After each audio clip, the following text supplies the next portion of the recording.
is CNN Breaking News. This is CNN Breaking News. All right, we want to welcome our viewers in the United States and around the world. This is New Day. It is Tuesday, February 6th, 6 o'clock here in New York. Chris is off. This morning, John Berman joins me. Great to have you here. Grab your wallets this morning. Okay, will do. We begin with breaking news. Asian and European markets rattled by the steep losses on Wall Street. The Dow suffering its worst percentage decline in more than 6 years and the largest single-day point drop ever. U.S. markets have now erased this year's gains in just the past 2 days. We've been watching all the numbers come in, and all signs point to a rocky day when U.S. markets open in just a few hours. One big question is, how will President Trump handle this? He bragged all over the markets when it was booming, taking credit for nearly every day of gains. He wanted to own the gains, so will he own the losses, especially if they continue today? Our Christine Romans joins us now with the very latest. What are we seeing this morning, Christine? Well, we're seeing the stock market sell-off not over here. You've got global markets continuing the decline. The plunge really rippling around the world. Look at Asia here. Asian markets closed lower, a lot lower. Europe all lower. And Dow futures are swinging wildly, John. They fell as much as 700 points. Then they're down 100 points. And they're up 200. Then they're down again. So there's really no way to know what's going to happen at the opening bell. Now, the Dow has lost more than 1,800 points. 1,800 points over 2 days. That is brutal selling, shedding a record 1,175 points. That's 4.6%. It's the worst one-day point loss in history. But, guys, it's not even one of the top 20 percentage losses.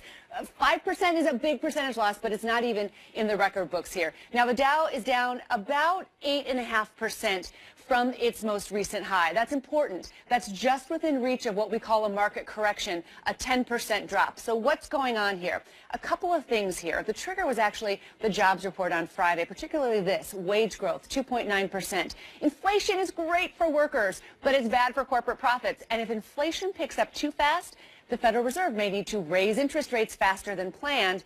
And all of this playing out in the bond market. The biggest concern here is this huge sell-off in the bond market. Bond yields move opposite to price, and they hit a 4-year high on Friday. As yields go up, bonds offer better returns, making them much more attractive to investors than risky stocks. Now, even if stocks drop again today, I want to be really careful about the language here. There's no chance of a crash or a panic here. Conditions are still good. The economy is strong. The job market is robust, and corporate earnings are on the rise. Ironically, it's the fact that the economy is so strong that's spooking bond market investors. They think it might be overheating. I know. We're living in an upside-down world. And you've done a great job of explaining it. But the idea that people making more money is bad for the stock market is, you know, it's counterintuitive. We have had no inflation in this economic expansion. We've had no inflation, and that's something that has worried economists. It's worried workers, but now it's coming back in. That wage inflation is starting to come back in. And the bond market, we've had low interest rates for so long. That period of low interest rates looks like it's over now. Interest rates are going more reasonable, back to normal, going up.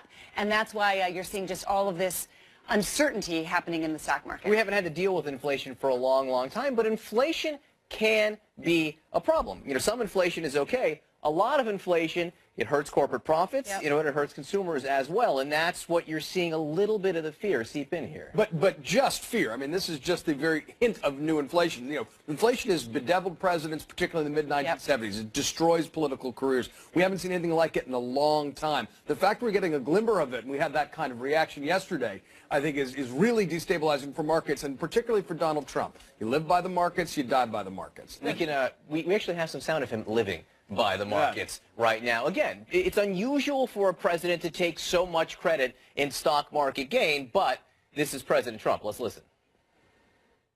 The stock market has smashed one record after another, gaining $8 trillion and more in value in just this short period of time. The United States is doing fantastically well, better than we've done in decades. The stock markets are incredible. You're seeing what's happening with the stock market. People are appreciating what we're doing. The stock market is way up again today, and we're setting a record literally all the time. And I'm telling you, we have a long way to go. And had the other side gotten in, the market would have gone down 50% from where it was. There's a reason why presidents don't take credit or blame for what's happened in the stock market, because it can turn on them like a dime, and they don't really have control over the day-to-day stock market. In fact, I think presidents get too much credit and too much blame for the economy as well, but they campaign on it and they live on it. The president, in the jobs numbers when they were really good a few years ago, he didn't believe them. He said they were made up, and he said they were really 42% unemployment rate. Now he believes them and in fact takes credit for them. Will the tone change from the White House? I think you started to see that a little bit yesterday. You had Mike Pence, the vice president, say, these things ebb and flow, but we're really proud of the stock market gains we've seen. And Sarah Huckabee Sanders said it's the long-term health of the American economy and the foundation that's important. That's usually what presidents say. That's not what this president has ever said. Right. And so, the law of unintended consequences always at play. And so the president often touts the tax cut plan that, he helped usher through, obviously. And so do we think that that's at work here? I mean, with all of the talk of people getting bonuses and what you just reported on the wage growth. So is this an unintended consequence? There are signs to that. Alan Greenspan, former Fed chair, yesterday saying that, look, the tax cut may have overheated an already strong economy. The ballooning deficit and debt, a real problem, ends up fueling fears of inflation. So, yes, there is a chance that those tax cuts ended up creating the conditions for this. Probably won't hear the president take credit for that, though. I'm going to guess. Republicans always talk about cutting deficits, right, and national debt. And the interesting thing is that you've got an economy that's roaring, and then you've got tax cuts that were rolled in there. When you want to talk about cutting deficits and cutting the national debt, you do that when the economy is roaring. In other words, you shouldn't stimulate the economy when it's roaring. I mean, we did need corporate tax reform. I mean, the corporate tax rate of 35% advertised was just stupid. I mean, and every CEO will tell you that. But this timing is what is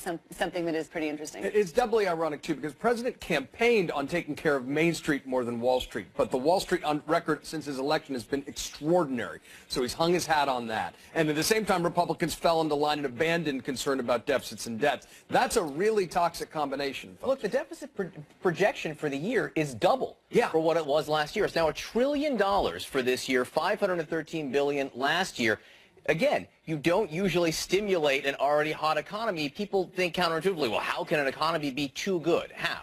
How can an economy be too good is when it starts generating inflation, eating into corporate profits, slowing economic growth. This morning Greg Valliere said something so interesting to me. He said that the president is talking about 3% and 4% and 5% GDP growth, and he said unless we get more legal immigrants, we're not going to have workers to be able to generate that GDP growth. The biggest stumbling block in the American economy right now happens to be a lack of workers, and that's not something you're hearing about either. So there's a lot going on here that I think that are concerning investors. I think Christine's floating. She's floating a grand bargain on immigration. No. Oh, probably not going to happen. No. But it should. No, but I mean, it's such a great point. I mean, I think that is something that's ironic, and that's something that we really need to talk about. So for people watching out there, I know that you're, obviously suggesting everybody remain calm, cool, and collected. Right. What does it mean for people? If they're not in the stock market, does this mean anything to them? In my experience, these are the worst times to be tweaking your 401k or buying or selling stocks, because chances are you're going to make a mistake. You are. A market professional who once told me, there's that old phrase, don't just stand there, do something. Well, on Wall Street, there's a phrase, don't just do something, stand there. Because you're probably going to make a mistake if you're buying or selling stocks right now. Make sure if you're really close to retirement, you should not have everything in the stock market. The younger you are, the more working years you have, you can be loaded up on stocks. Just make sure you have a good balance of everything. Know your asset allocation, your risk tolerance, and rebalance at least twice a year. And fear is the worst counselor in all things. Yep. All right, guys, don't go far. Again, we're watching these numbers come in all morning long, and things have been changing all over the place, so stay tuned. Now, our other top story. President Trump's lawyers reportedly want him to refuse an interview request from the special counsel Robert Mueller. The New York Times says that the president's lawyers are concerned he could get caught lying to investigators. This follows CNN reporting from last week that the presidents argue that the Mueller team has not met the threshold for a face-to-face interview. CNN's Abby Phillip live at the White House with the very latest. Abby. Well, good morning, John. That Democratic memo, a sort of rebuttal of the Republican memo on the Russia investigation, is now in President Trump's hands. He has about 5 days to decide what to do with it, whether he will release it or redact it in some form or block it. And this, as we are now learning through some new reports, that the president and his legal team may not be on the same page about whether or not he should sit down with special counsel Robert Mueller. Lawyers for President Trump are urging him not to agree to an interview with special counsel Robert Mueller, partially out of concern that the president, who has a history of making false statements and contradicting himself, may incriminate himself with investigators, according to the New York Times. But Mr. Trump has insisted that he's eager to speak with Mueller. There's been no collusion whatsoever. There's no obstruction whatsoever. And I'm looking forward to it. I have to say, subject to my lawyers and all of that, but I would love to do it. CNN reported last week that Mr. Trump's attorneys are arguing that Mueller's team has not met the high threshold they believe is necessary to interview a president in person. The Russia probe hanging over the administration as the president decides whether or not to publicly release the Democratic memo unanimously approved by the House Intelligence Committee last night. Do you support the release of the Democratic memo, President Trump? The Democratic rebuttal challenges the accuracy of the declassified GOP memo crafted by committee chairman Devin Nunes that accuses the FBI of surveillance abuses. We want to make sure that the White House does not redact our memo for political purposes, and obviously that's a deep concern. The president attacking ranking member Democrat Adam Schiff ahead of Monday's vote, calling him one of the biggest liars and leakers in Washington, but praising Nunes as a great American hero. And during a speech in Ohio, Mr. Trump gloating about Nunes' memo, which he falsely claims vindicates him in the Russia investigation. Oh, did we catch them in the act? They are very embarrassed. They never thought they were going to get caught. We caught them. They're like the great sleuth. Democrat Mike Quigley continuing to press Nunes about whether his staff coordinated with the White House in drafting the GOP memo. I was the only member he wouldn't answer questions for. So besides having my feelings hurt, he didn't answer the question. Nunes refusing to answer questions from CNN. Did you vote to release the Democratic memo? No, the rules we don't talk about in committee business. Before again appearing on Fox News to tout his memo. Political dirt was used by the FBI, and they knew it was political dirt, to open a counterintelligence investigation into the other campaign. That's what people, I just can't believe that people on the other side are not furious about this. President Trump also raising eyebrows with this rebuke of Democrats for not applauding during his State of the Union speech. They were like death. And un-American. Un-American. Somebody said treasonous. I mean, yeah, I guess why not? You know, can we call that treason? Why not? I mean, they certainly didn't seem to love our country very much. Well, those extraordinary comments coming at a really bad time for the president when he really might need Democratic votes to get a spending bill through Congress and also to deal with the issue of immigration. On the president's schedule today, there are a couple of immigration-related events. He has a law enforcement roundtable on the issue of the Central American gang MS-13, and then he's going to be signing a national security memorandum establishing a vetting center for immigrants coming into the United States. Allison. Okay, Abby, thank you very much for all of that reporting. So the Democratic rebuttal memo is now on the president's desk. What happens if he decides not to release it to the public? We take that up next.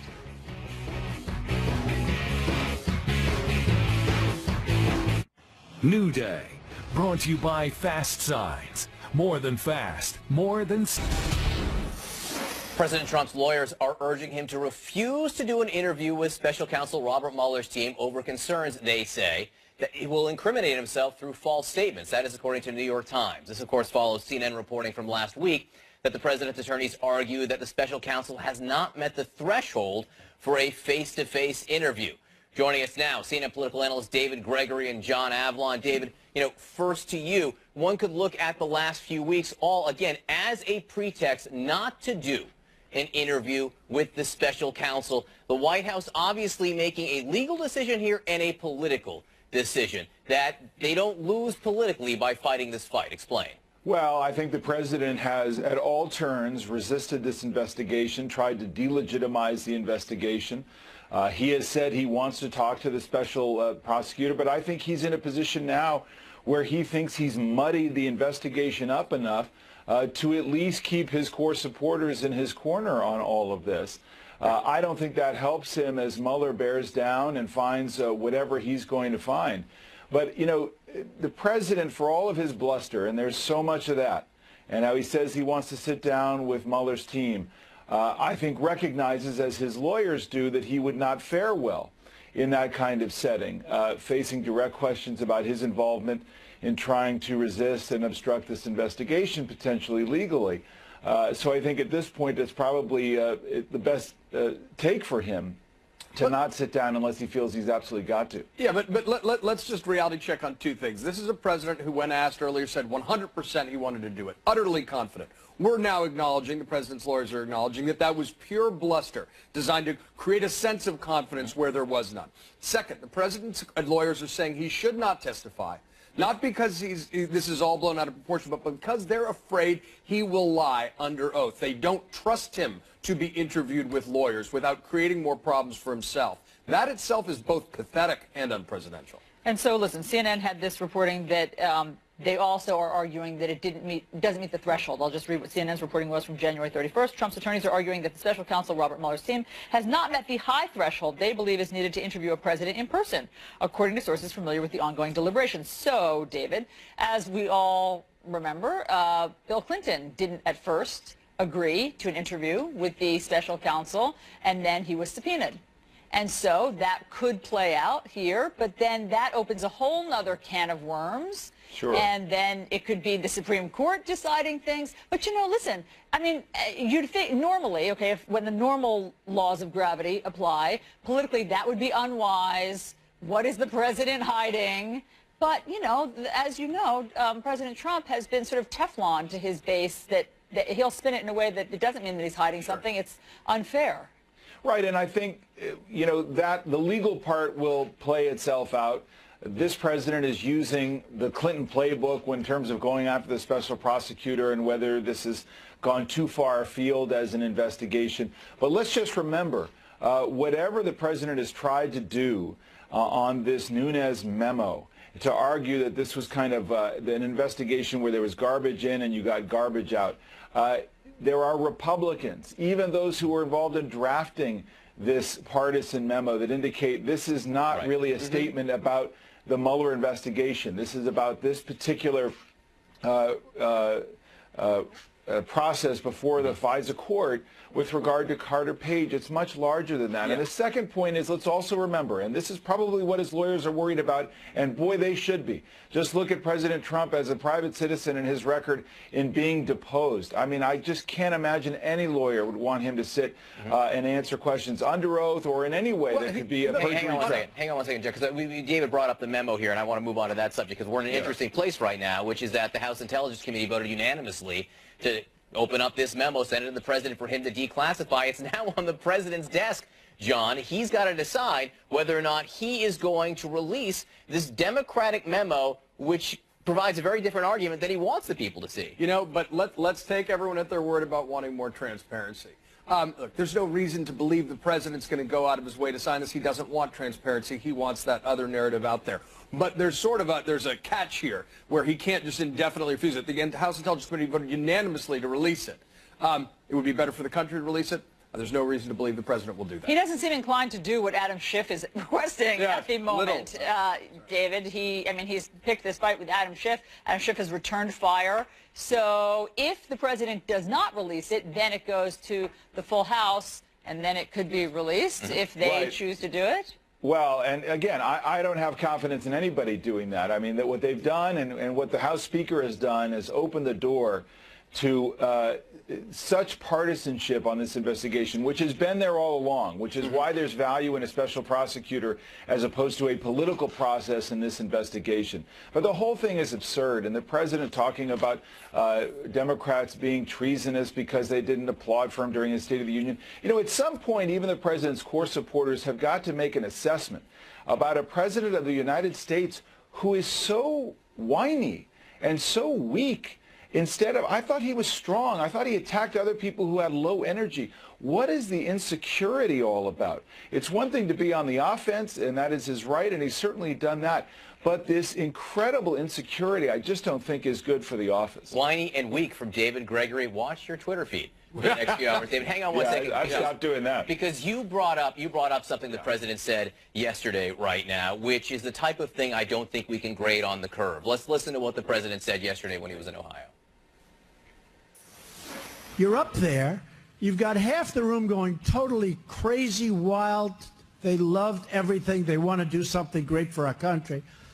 And you have the other side, even on positive news, really positive news like that, they were like death and un-American. Un-American. Somebody said treasonous. I mean, yeah, I guess why not? You know, can we call that treason? Why not?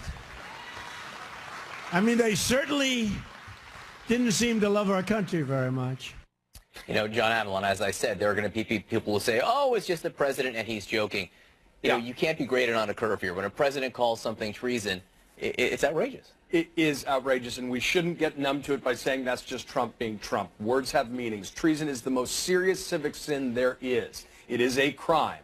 And to say all of a sudden that Democrats, the political opposition, is treasonous for the crime of not applauding you during a State of the Union is just nuts. And un-American itself is also something we shouldn't gloss over. You know, the only thing that's un-American to me is people who call other Americans un-American. And the president using these phrases so casually in rallies is a total departure from our best traditions, and we cannot get numbed into forgetting that. Yeah, and let me just add, I think that part of the problem for Trump supporters, and even if they make fair criticisms about the media, about Democrats who oppose the president, there is a willingness to compartmentalize this president and to simply willfully disregard comments like this, behavior like this, some of his attacks, which they don't support, but they're willing to say, yeah, but. And it's important that to take the president in full when you're evaluating him. Well, I mean, listen, having spoken to many of them, they feel that the policy is more important than the words. And so, yes, they admit they compartmentalize and that they do so because they believe in the regulation rollbacks, they believe in the tax cuts, they believe in the Supreme Court pick. And so you're absolutely right. I mean, they admit that they're doing that. And, you know, obviously we just all talk about whether or not there's ever a tipping point for people in the middle. All right, guys, well, we're going to talk much more about this as the morning continues. Vice President Mike Pence heading the U.S. delegation to the Winter Olympics. Will he meet with North Korean officials while there? We have a live report from South Korea next. First, let me thank General Lord. Vice President Mike Pence arriving in Japan any moment before then heading to South Korea for the Winter Olympics. Before leaving, the vice president became the second Trump administration official to signal a willingness to meet with North Korean officials. CNN's Ivan Watson is live in Pyeongchang, South Korea, with more. What's the latest, Ivan? That's right. Vice President Pence, he's supposed to be leading the U.S. delegation here at the opening ceremonies of the upcoming Winter Olympics, but he is also bringing a tough message for North Korea. Take a listen to what he had to say at Elmendorf Air Force Base in Alaska. We're traveling to the Olympics to make sure that North Korea doesn't use the powerful symbolism in the backdrop of the Winter Olympics to paper over the truth about their regime. We'll be telling the truth about North Korea at every stop. We'll be ensuring that whatever cooperation that's existing between North and South Korea today on Olympic teams does not cloud the reality of a regime that must continue to be isolated by the world community. But while having these tough words for North Korea, Vice President Pence also said we'll see what happens when talking about whether or not there'd be any meeting with the North Koreans here at the Winter Olympics. Meanwhile, the North Koreans are coming in large numbers here to Pyeongchang. A ferry boat arrived carrying more than 100 North Koreans who will be performing in concerts in South Korea tomorrow. A delegation of more than 200 people, including cheerleaders and a Taekwondo demonstration team, arriving. This in addition to 22 athletes who will also be competing in the games. North Korean state media has come out really hard against President Trump in the last 24 hours, denouncing his State of the Union speech. And while also trying to reach out to the South Koreans and talk about unity, they're sending a bit of a mixed message. They're going to stage a military parade for the first time ever on the eve of the opening ceremony of the Olympics, when they'll show off their missiles, which isn't quite the message of unity that perhaps the South Korean government was hoping to receive here. No, John? it seems like both North Korea and the U.S. trying to send messages at different levels at the same time. Ivan Watson for us at the Olympics in Pyeongchang. Ivan, great to have you there. President Trump's lawyers reportedly urging him not to meet with special counsel Robert Mueller's teams. The president's allies say it is a perjury trap. We have a debate you don't want to miss.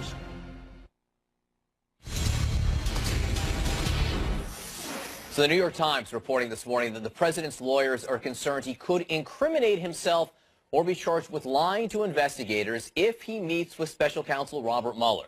The president's longtime supporter Newt Gingrich shares that concern. And I think the idea of putting Trump in a room with 5 or 6 hardened, very, very clever lawyers, all of whom are trying to trap him, would be a very, very bad idea. Don't put him in a room with smart people because he might lie to them.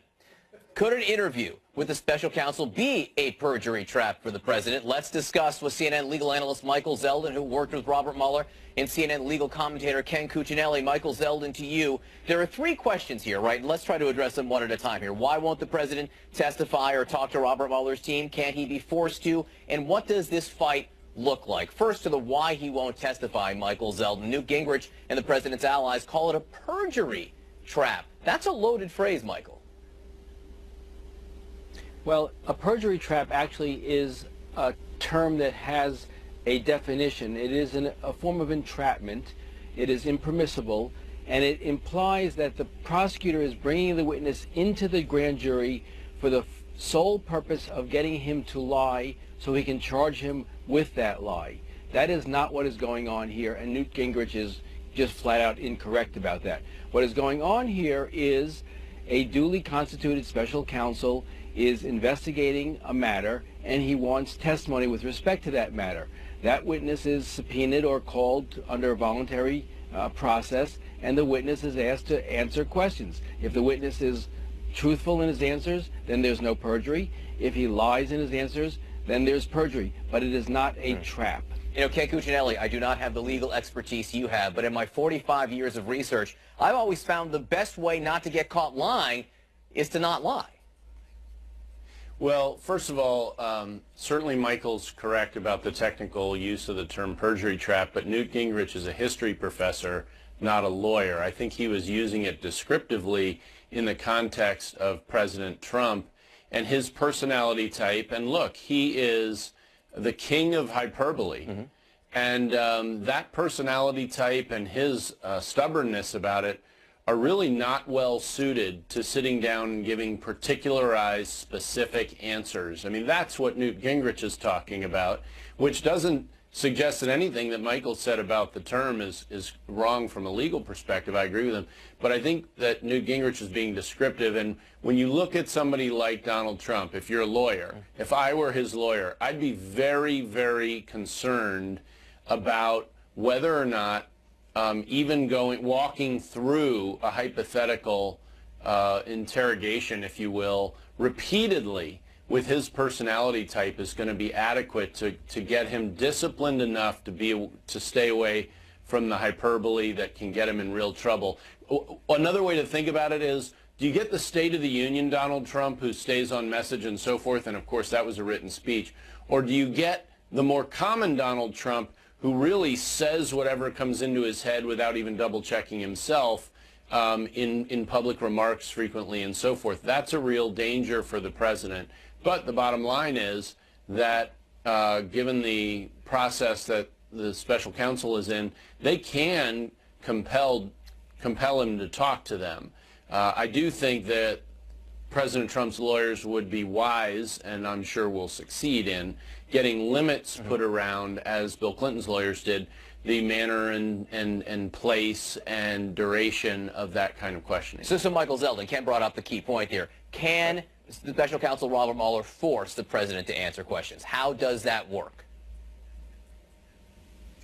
He can. He has a power of grand jury subpoena, and he can compel the witness, in this case the president, to appear. There's nothing in the law that I have found that sort of reflects on the possibility that there needs to be some sort of threshold, which is the word that his lawyers are using, some threshold that has to be met before the president has his right to receive a grand jury subpoena and be compelled to testify.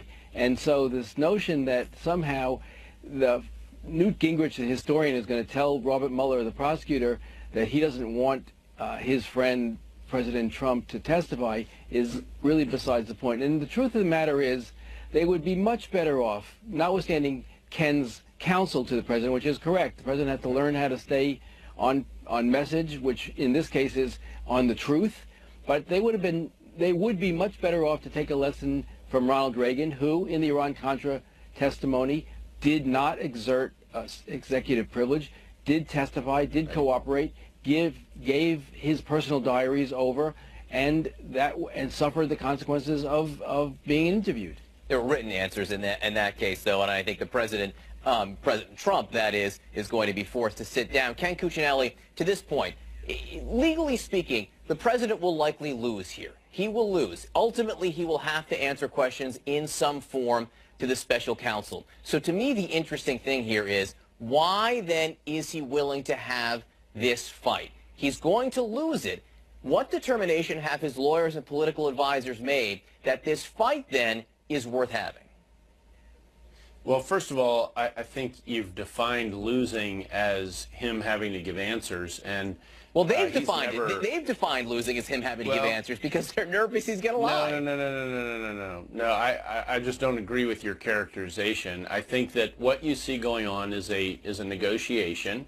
President Trump's lawyers, as his predecessors have, are using the fact that of his office to contain the scope of examination. Look, when I do depositions, I want to go 7 or 8 hours, and I'm going to save my best stuff for the end. And with a President of the United States, I don't think you're going to get a judge to give 7 hours, which would be sort of the rules of civil procedure time limit. That's not what applies here, of course, but it's a useful benchmark, and I just don't think they're going to get that. I do think that when they do sit down with him, it'll be very pointed questions, and it won't take that long to get to what they want to get to, so long as the president is answering. Yeah. Well, let's see, guys. We're actually out of time here, but let's see if this is the beginning of a negotiation or perhaps the beginning of what could be a long, drawn-out political fight that we will all watch. Ken Cuccinelli, Michael Zeldin, great to have you with us, guys. I appreciate it.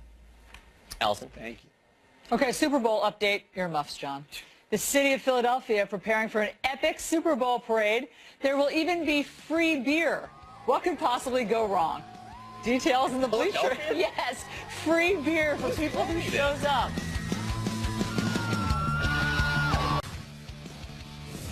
The Philadelphia Eagles receiving a hero's welcome, and they deserved a hero's welcome as they went home for the franchise's first Super Bowl title. Andy Scholes has more in the Bleacher Report. Hey, Andy. Yeah, good morning, John. Eagles fans been waiting their whole lives to celebrate a Super Bowl title, and they are certainly making the most of it right now. Thousands of fans greeting the team at the airport yesterday as they arrived home with the Lombardi Trophy. Championship parade scheduled for Thursday through downtown Philly starting at around 11 a.m. It's going to end at the Art Museum on the famous Rocky Steps. School's canceled, so should be a huge crowd out there. Now, before the season, lineman Lane Johnson and Bud Light actually promised free beer for everyone if the team won the Super Bowl, and they're delivering. Bud Light sending out this decree saying everyone 21 or older along the parade route will get 1 free beer. All right, Dirk Nowitzki reaching the 50,000 career minute milestone last night. The Mavs lost to the Clippers. He's just the 6th player ever to play that many minutes in the NBA. But get this. His jersey was misspelled last night. The Z and the K should be flipped back right there. Amazingly, too, Dirk wore that jersey against the Kings on Saturday, and nobody noticed. But Allison, Dirk had some fun with it. He said, you know what? This sums up our season. Mavs are one of the worst teams in the NBA right now. All right, that's a good attitude. As someone who spells her name in an unusual way, I can relate to the misspellings. They happen. Yeah. All right, Andy, thank you very much. So more controversy involving President Trump's nominees. Wait until you hear what his choice for ambassador to the Caribbean islands believes. A closer look at the vetting problem in the White House next. Bleacher Report Update is brought to you by Tissot. A CNN investigative report has found that President Trump's choice for ambassador of Barbados has spread crazy fringe conspiracy theories online. And he's not the first Trump nominee with questionable comments that have scuttled their confirmations. Joining us now to discuss our editor for the Weekly Standard, Bill Kristol, and CNN political commentator, Ben Ferguson. Great to see both of you. Morning. Hi. I have to start with this guy. He was the Barbados ambassador nominee, Leandro Rizzuto Jr., and you and our viewers just have to hear these things that this guy is retweeting, okay? So here's a graphic, and I'll just put it up here. I know it's going to be very small, so I'm going to read it to people. Here's what he believes, since he's retweeting it, about Heidi Cruz, Senator Ted Cruz's wife. It says, this woman should scare the hell out of all Americans. She's an architect of the North American Union, whose goal is to destroy the sovereignty of the United States. If Ted were to become president, it virtually ensures the dissolving of the USA and the formation of the North American Union.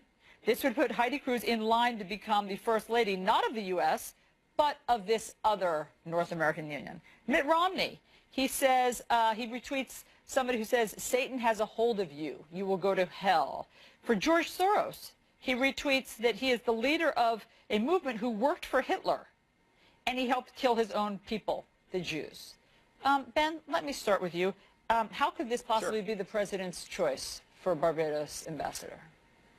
Yeah, look, you look at the things that he put out there on his own Twitter feed, and the bottom line is these are things that, in my opinion, should not have been tweeted, that should have never been retweeted or liked or anything associated with it. And I think you've got to do a better job of not just having someone come in and sit there and tell you what they think. Yeah. You got to look at everything they put in the past. And a lot of people, when they get a phone call, and we've seen this before, they go back and they do a scrub where it's hard to see what they actually wrote. A lot of this stuff, as you know, has been deleted, but it was found by other people in Google caches and other things. But you have to do a deep dive on people before you nominate them. And why aren't they doing that? Because, well, look, I don't know. I think clearly this is a moment where you have to say, okay, moving forward, we can't just trust somebody that we sit down with and assume that what they're saying now is consistent with what they may have said or tweeted in the past. Yeah. I think these statements are going to be a huge problem for him to get the nomination through, and they've got to make sure that before you put a guy's name out there, you got to check and see what they said in their own words. Bill, listen, this isn't the first one that has had situations like this. I mean, we just had Kathleen Hartnett. She was nominated for the Council on Environmental Quality. She says global warming is a kind of paganism for secular elites. She believes that climate activists want an all-powerful one-world government and planetary management. Bill, what's going on with these nominees? Well, there's a guy in this administration, Ellison, you may not be aware of this, who used his Twitter feed to promote, not just to retweet, but to promote quite aggressively the notion that Barack Obama's birth certificate was a forgery. That was kind of a major theme of this guy's Twitter feed in 2011, 2012. I think he even did more than tweet about it, and he's president of the United States, so he probably doesn't have a terribly high standard of accuracy or responsibility for people's tweets. So he's, I'm not being flip. I mean, he's the president of the United States. Now, I will say this. Let me say two things. I know people who are ambassadors. I know people obviously in other senior positions in this administration. Some of them are very good people who, some of them have their doubts about President Trump, but they're going in to serve the country. And so I don't, we shouldn't smear everyone who's getting a senior appointment. Bill, I don't want to. But my question is, doesn't anybody know how to work Google there? But I think, I think they don't see, it's not a matter of working Google. I think they see things, some of President Trump's aides and associates see things that many of us might think are shocking, and they think, well, this is just kind of, part of business. It's a little extreme, but what the heck? And they don't react in the way that a lot of people do, I think should react to some of these things that's outside the bounds. But again, this is a president who said yesterday that Democrats are treasonous and un-American, so it's a little hard to ask his administration to uphold higher standards. Hey, Ben, this is an embarrassment. When these things are found, this is an embarrassment. Sure. That somebody that you would nominate to be an ambassador feels this way and retweets these disgusting things. And so what do you think is going on? Obviously, the president can't be responsible for going back and doing all the due diligence into somebody's background, but somebody should be. So what's going wrong in the White House? Look, I think there's a couple of different things here. One, you have a lot of people that the president was close with early on in the campaign that were loyal to him, and when you see somebody that's loyal to him, he certainly likes him. I also think that there's a good chance that the things that you're talking about were things that would certainly never been brought up or self-reported when you're talking to an individual who's had a very good career. You look at, for example, Mrs. White. She was loved in Texas, did a lot of things in Texas with the environment, had a solid resume in Texas, and did great things for the economy radio in interviews. Texas. She gave a radio interview in 2016 where she said this stuff. This isn't hidden. You don't have to dig too deep to find this stuff. Well, and that goes back to what I was saying. You have some people that are at the White House that have been there working with this president that weren't politically necessarily savvy, and that's one thing that a lot of people liked about him. They were new, fresh eyes coming in. But there's certain parts of politics that are extremely important. Optics is one of them, and they have to make sure that when you pick somebody to be a nominee for anything in the government, ambassadorship, you got to do an extremely deep dive and comb through this and say, basically, I'm going to find exactly what someone that hates this person is going to find. We have to make sure that this nomination can get through, it can get confirmed, and if there aren't days like this where you're having to talk about a dumb tweet about Heidi